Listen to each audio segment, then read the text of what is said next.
Welcome to the Croydon Constitutionalist Pubcast, episode 14. Now, of course, under lockdown, we are in a virtual pub, the Zoom Arms, or the Horse and Zoom, or the Zoom Cricketers, whatever you want to call it, but here we are. And I'm joined, as always, by my podcasting or pubcasting partner, Dan Heaton. Dan, what are you drinking and how are you? I'm doing as well as can be expected in lockdown 3. I think it's lockdown 3, the revenge of Matt Hancock or some such thing like that. But I'm not doing too bad because I'm drinking a session IPA by a brewery called Sorcery. What are you drinking there? So I have a fine amber ale from Doombar. And yes, going down very nicely, even though it's not perhaps in the circumstances and surroundings one would like it to be. So today we're talking about Croydon Council. There's been a few news items come up over the festive period. We've not talked about all of them. We've had a few up on our website and thought, let's get down the pub and have a chinwag. So first of all, Councillor Allowances. Now we published a press release, in fact, issues a press release over the festive period, following some work, fantastic work by the Taxpayers Alliance, looking at councillor incomes in different areas. Now, councillors get allowances, and the allowances for councillors across the country were analysed for the year 2018-19. It's the last set of data they could get it all for. And Croydon Council, the average councillor received a whopping £21,000 per councillor. Now, to give you an idea, that may not sound like much, but this is a volunteer role. The allowances for councillors in our neighbouring boroughs of Sutton and Bromley were just £12,000 a piece each. Croydon Council came out in a staggering position of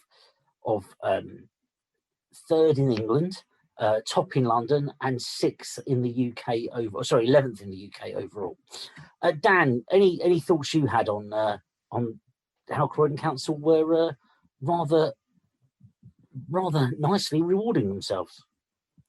Well, you know, I'm all for performance-related pay, so let's look at how they've performed over this period of time. Not so good, eh? Having a Section 114 notice issued and therefore going bankrupt is not a good performance, I would suggest.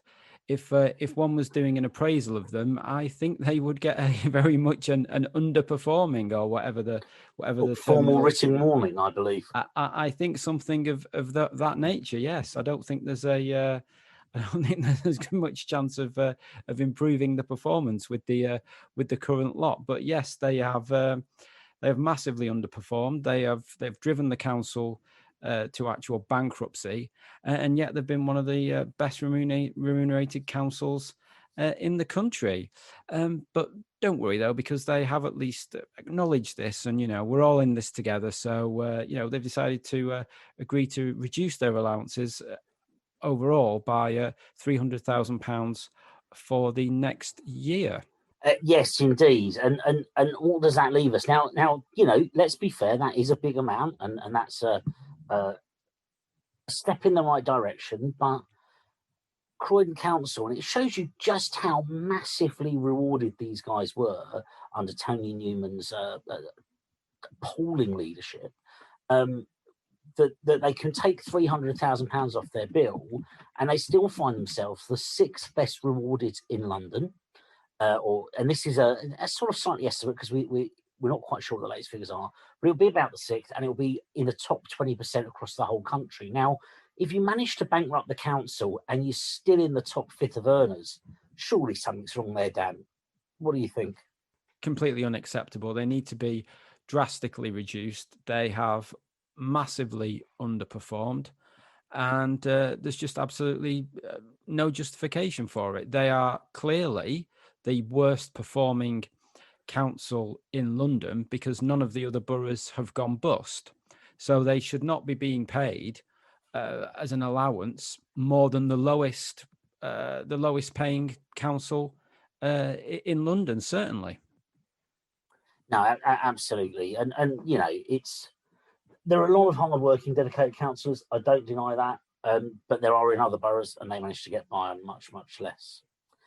Of course, one of the reasons they might have felt these councillors needed their snouts so firmly in the trough was to pay for their proposed admission charges. So Croydon Council, a couple of years ago now, came up with a plan to charge people to park on Croydon's roads on an admission-based scheme, whereby the newer and generally more expensive and greener car you had, the cheaper you would pay for parking, and the older and less green car you had, the more you would pay for parking. Now, it sounds reasonable as a green initiative, but Dan, do you see any concerns in a Labour council punishing the poorest people in Croydon in that way?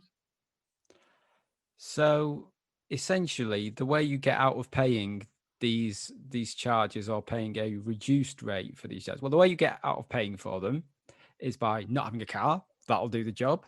But if you need to park, if you've got a driveway, that's excellent. You can just park on your driveway. Of course, if you've got a driveway, you're probably not going to live in the worst off parts of the borough. You're probably going to live in the leafy suburbs.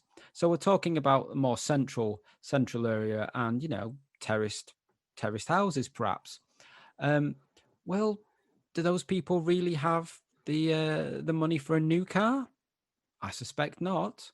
There's not so many chance of them buying the latest, hybrid from Toyota or what have you, is it? No, they're likely to have older cars which have dirtier engines, according to the environmentalists, and therefore they'll be paying higher charges for parking their cars. It's basically a completely regressive taxation system and proposed and introduced by Labour Council. Yeah, well, again, there's some good news. Only 18 months late, Croydon Council appears to have finally listened to the Croydon Constitutionalists, read our article from June 2019, and are looking to review the proposals. Now, they haven't backtracked fully, but it does appear that parking in our town centres they're going to remove some of the charges for that, and they're not going to introduce the emission charges scheme yet, and it may come back, but yet in the same way they were planning. So, I mean, at a time that you've got essential workers only going out, essential workers who are often not the best paid people, the idea that Croydon Council has was choosing to charge them more to park is quite outrageous. But, you know, fair play, they have seen sense on what was quite an appalling suggestion in the first place. Talking of appalling suggestions, of course, Croydon Council, following their bankruptcy and Section 114 notice, are now looking at how they can cut services, and that's, you know, was always going to be a necessity. They've pled, you know, poverty for some years now, and surprisingly they haven't actually taken some action on their costs before, but now they've got to. The libraries are most likely to be here, and I sit here in Coulsdon thinking, well, there's the local library and the local schools, or the schools may even be academies, and that's pass-through funding. The local library is the only thing I can think of. The only visible sign I see around here of our council taxes. It certainly isn't fixing the potholes. So, you know, that's a big loss to some of the suburbs of Croydon if they take the libraries away. But Dan, didn't we have some thoughts on that a few years ago in a different guise that maybe Croydon Council should be having another little look at?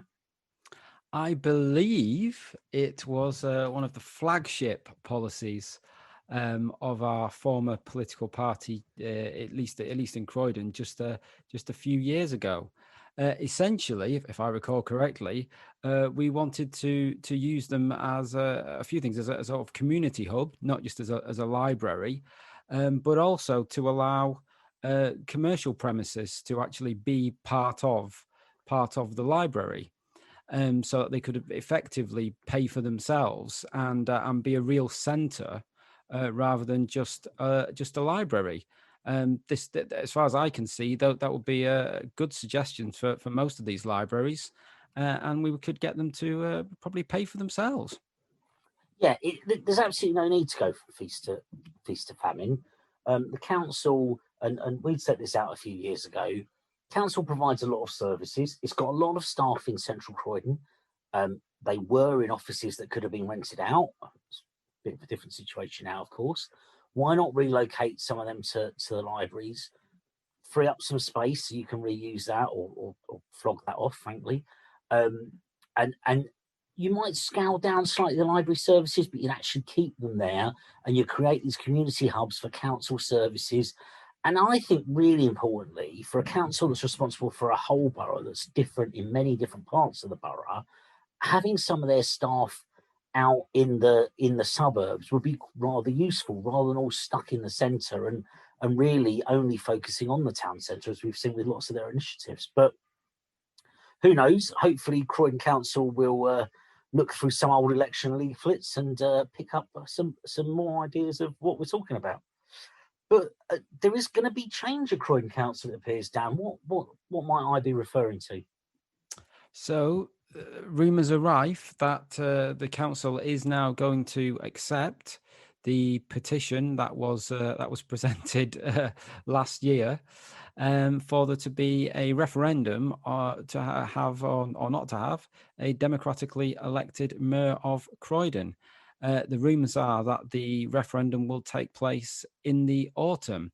Now, of course, it'll be interesting to see whether or not the May local elections that are planned around the country, and particularly here, the what's been postponed by a year, which will be the GLA and London mayoral elections, are due to take place in May.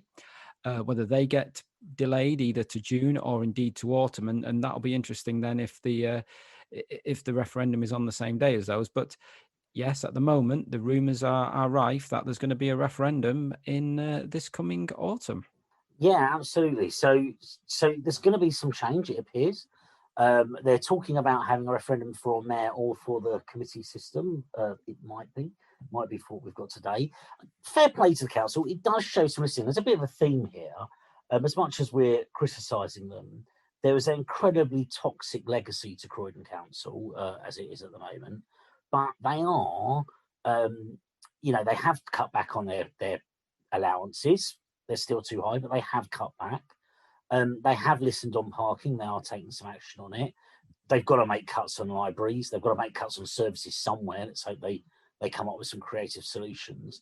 And they are listening on the referendum and the change of model. So there's a glimmer of hope, but coming from an incredibly dark place to start off with. Dan, I don't know, you got any last thoughts on Croydon and perhaps where we're going? Well, yeah, you're right. There is some, there is possibly some light at the end of the tunnel. It'll be interesting to see whether the referendum does take place. Obviously, there's all kinds of doubts at the moment, just in respect to the COVID regulations and what have you. As you say, it might be even a vote on essentially two options to change the way the council is run from the current strong leader with cabinet option to go back to the more traditional way of running councils, which is a committee system, or go for the full-on democratically elected mayor option. So that'll be interesting to see. But what will be particularly good to see in any event is to see, where's the opposition coming from to this Labour council at the moment. I've seen some videos online just today on this libraries issue, incidentally, from the local Conservatives, and they did speak up recently on the parking issue. So it's good to see that there's finally some opposition because it's been sadly lacking over recent years with them voting through unopposed the budgets of the Labour Council, and we saw where those budgets got us. There are still issues regarding brick by brick and potentially more money going into that to basically to help them to sell off land or of some description. So basically, bad money after good by the look of it. But yeah, it change potentially is on the way, and it's change that's long overdue. Very much so. Well, we shall get back to our respective beers. Hopefully we'll be out of this soon, and episode 15 may indeed, who knows, be recorded down an actual pub. So it's goodbye from me. And it's goodbye from me. Cheers. Cheers, guys.